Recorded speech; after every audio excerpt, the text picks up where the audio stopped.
RTC ఉద్యోగులు ఎదుర్కొంటున్న సుదీర్ఘకాల సమస్యలను పరిష్కరించాలని డిమాండ్ చేస్తూ ఆర్టీసీ ఎంప్లాయీస్ యూనియన్ రాష్ట్ర కమిటీ పిలుపు మేరకు నంద్యాలలో ఉద్యోగుల సంఘం ఆధ్వర్యంలో సంతకాల సేకరణ కార్యక్రమం నిర్వహించారు. దశల వారీగా చేపడుతున్న నిరసన కార్యక్రమాల్లో భాగంగా స్థానిక పీజీఆర్ఎస్ వద్ద ఉద్యోగులందరూ ఏకమై తమ నిరసనను తెలిపారు. ఈ సందర్భంగా యూనియన్ నాయకులు మాట్లాడుతూ సేకరించిన సంతకాల పత్రాలను జిల్లా కలెక్టర్ ద్వారా రాష్ట్ర ముఖ్యమంత్రికి అందజేయనున్నట్లు వెల్లడించారు. అనంతరం విలేకరుల సమావేశంలో ఉద్యోగుల సమస్యలను మీడియా ద్వారా వివరించారు. ఆర్టీసీ రక్షణ, ఉద్యోగుల సంక్షేమమే ధ్యేయంగా ఈ పోరాటాన్ని సాగిస్తున్నామని, ప్రభుత్వం సానుకూలంగా స్పందించి సమస్యలను పరిష్కరించకపోతే రాబోయే రోజుల్లో ఉద్యమాన్ని మరింత ఉధృతం చేస్తామని యూనియన్ నాయకులు హెచ్చరించారు. ఈ కార్యక్రమంలో ఆర్టీసీ ఎంప్లాయీస్ యూనియన్ నంద్యాల శాఖ నాయకులు, ప్రజా సంఘాల ప్రతినిధులు మరియు పెద్ద సంఖ్యలో ఆర్టీసీ కార్మికులు పాల్గొన్నారు.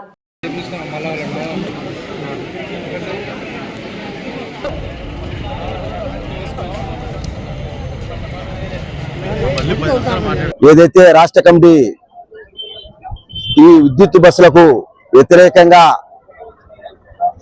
ఈ యొక్క కార్యక్రమం చేపట్టడం, ఈ కార్యక్రమంలో మా 7 డిపోలకు సంబంధించి ఉద్యోగస్తుల సంతకాల సేకరణతోటి 2వ దశ కార్యక్రమంలో కలెక్టర్ గారికి మెమరాండం ఇవ్వాలనే ఉద్దేశంతో ఈ కార్యక్రమం రావడం జరిగింది. మరి ఈ కార్యక్రమానికి వచ్చేసినటువంటి 7 జిల్లాల డిపో అధ్యక్ష కార్యదర్శులకు, గ్యారేజ్ కార్యదర్శులకు, ఎగ్జిక్యూటివ్ కమిటీకి అందరికి కూడా నంద్యాల జిల్లా తరఫున మరి జేఏసీ తరఫున వారికి కృతజ్ఞతలు, అభినందనలు తెలియజేసుకుంటున్నాం.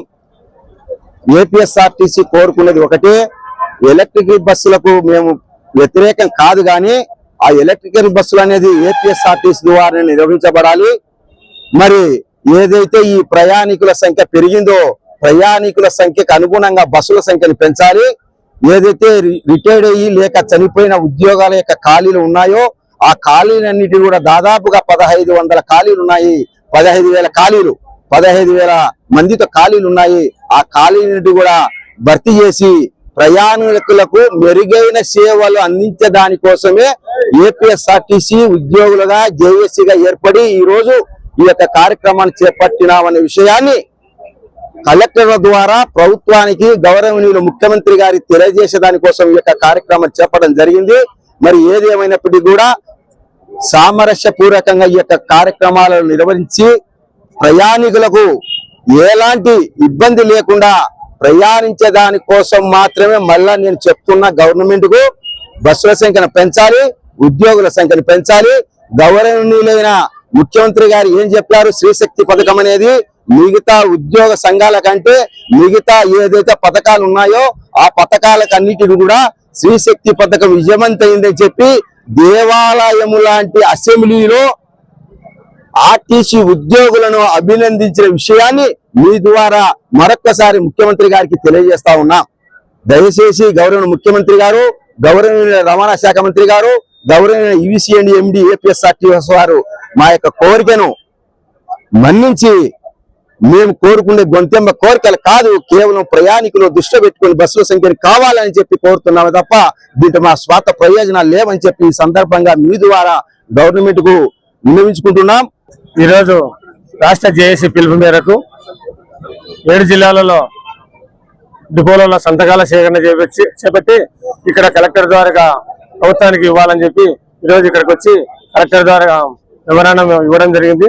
ఈరోజు రాష్ట్ర వ్యాప్తంగా జేఏసీ ఆర్టీసీలో ఉన్న ఉద్యోగ సంఘాల ద్వారా అన్ని జిల్లా కేంద్రాలలో సంతకాల సేకరణ చేసి మన కలెక్టర్ ద్వారా గౌరవ ముఖ్యమంత్రి గారికి పంపించడం జరుగుతుంది.